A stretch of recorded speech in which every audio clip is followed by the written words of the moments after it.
spots.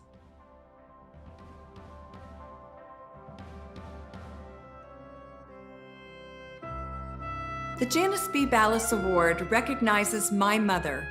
During her short life, she made meaningful and even groundbreaking contributions to the Jewish and non-Jewish communities in education, healthcare, the arts, and the welfare of children and families.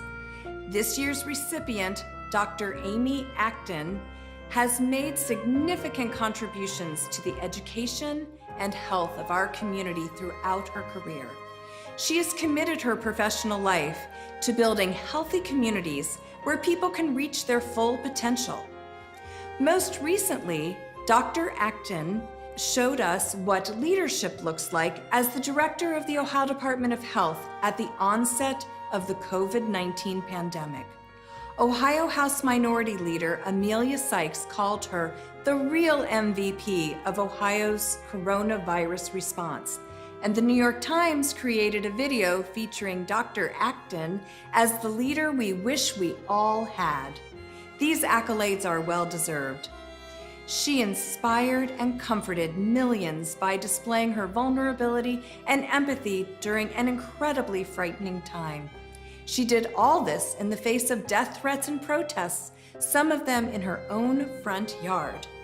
Not only did Dr. Acton change lives and inspire others to do so, she saved lives, thousands of them, through her steady and compassionate leadership. We are so proud to recognize Dr. Acton as a member of the Jewish community and the granddaughter of a Holocaust survivor. Dr. Acton exemplifies the values that guide Jewish family services and which this award was designed to recognize, as she lives her Jewish values by caring for the most vulnerable among us. On behalf of the Ballas and Katz families and the staff and Board of Trustees of Jewish Family Services, it is my honor to present this year's Janice B. Ballas Award to Dr. Amy Acton. Good evening, everyone. I'm Dr. Amy Acton, and I just have to say, I am absolutely honored to be here with you tonight and to accept this award in honor of Janice Ballas. You need to know that it's not a joke. I am just the tip of the iceberg on this. I worked with 1,100 staff, a governor and his team, 113 local health departments, in the middle of a once-in-a-100-year experience. There were all the frontline responders, and now there are the teachers and the coaches and everyone else on the front lines. In truth, we're all on the front lines of this journey together. A lot of people have thought about the things that happen. Maybe lately the word harassment has been used, and certainly I did experience some of that. It was a very surprising day at the State House when at Passover I just talked about, going home to do my first virtual Seder and talking about, maybe bragging about my matzo ball soup that led to some pretty violent protests. And it was a wake-up call for me. I will admit that I didn't see that coming. But I think it's really important to know, first of all, that is not at all a reason that I would ever back down. In fact, I am more committed and more determined than ever in this fight to help people, the work I've done my whole life. But I can tell you that what people aren't hearing about was the 80% of people that reached out, that supported the work we're doing. I really talked a lot during this about the layers of Swiss cheese for anyone who followed me.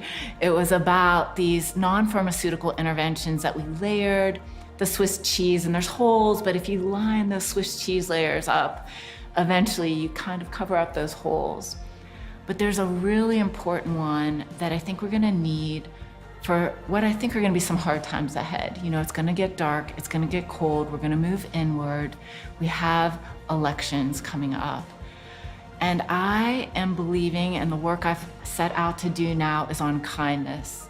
And this isn't nice, this is fierce, but I truly believe that we have to intentionally layer into everything we do this commitment to kindness and social justice, like the late John Lewis spoke about in his eulogy most recently, but has been spoken about throughout the ages.